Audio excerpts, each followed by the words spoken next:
Code of civil procedure ನ section 151 ನ ಪ್ರಕಾರ ಸಿವಿಲ್ ಪ್ರೊಸೀಜರ್ ಕೋಡ್ ನಲ್ಲಿ ಬರುವಂತಹ ಯಾವುದೇ ಆರ್ಡರ್ ಆಗಿರ್ಬೋದು, ಯಾವುದೇ ರೂಲ್ ಆಗಿರ್ಬೋದು, ಯಾವುದೇ ಪ್ರೊವಿಷನ್ ಆಗಿರ್ಬೋದು, ಅವೆಲ್ಲವೂ ಕೂಡ ಆ ಸಿವಿಲ್ ಕೋರ್ಟ್ ನ ಇನ್ಹೆರೆಂಟ್ ಪವರ್ ಅನ್ನ ಎಫೆಕ್ಟ್ ಮಾಡೋದಿಲ್ಲ. ಆ ಸಿವಿಲ್ ಕೋರ್ಟ್ ನ ಪವರ್ ಅನ್ನ ಲಿಮಿಟ್ ಮಾಡೋ ಹಾಗಿಲ್ಲ. ಆ ಒಂದು ಕೋರ್ಟ್ ಪ್ರೊಸೆಸ್ ನ ಅಬ್ಯೂಸ್ ಅನ್ನ ಪ್ರಿವೆಂಟ್ ಮಾಡುವ ಸಲುವಾಗಿ ಅಥವಾ ಪಾರ್ಟೀಸ್ ಗಳಿಗೆ ಸರಿಯಾದ ನ್ಯಾಯ ದೊರಕಲಿ ಅನ್ನೋ ಉದ್ದೇಶದಿಂದ ಅಗ್ರೀವ್ಡ್ ಪಾರ್ಟಿಯ ಪರವಾಗಿ ಯಾವುದೇ ಆರ್ಡರ್ ಮಾಡಬೇಕು ಅಂತೇಳಿ ಆ ಕೋರ್ಟ್ಗೆ ನೆಸೆಸರಿ ಅನಿಸಿದ್ರೆ ಆ ಕೋರ್ಟ್ ಆ ಅಗ್ರೀವ್ಡ್ ವ್ಯಕ್ತಿಯ ಪರವಾಗಿ ಯಾವುದೇ ಆರ್ಡರ್ ಅನ್ನ ಮಾಡಬಹುದು.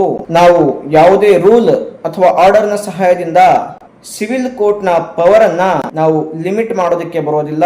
ಆ ಪವರ್ ಅನ್ನ ಇನ್ಫ್ಲುಯೆನ್ಸ್ ಮಾಡೋದಕ್ಕೆ ಸಾಧ್ಯ ಇಲ್ಲ. ಈ ಒಂದು ಸೆಕ್ಷನ್ ನ ಸಹಾಯದಿಂದಲೇ ಸಿವಿಲ್ ಕೋರ್ಟ್ಗಳು ಪಾರ್ಟೀಸ್ ಗಳ ಪರವಾಗಿ ನೆಸೆಸರಿ ಆರ್ಡರ್ಸ್ ಗಳನ್ನ ಮಾಡಬಹುದು.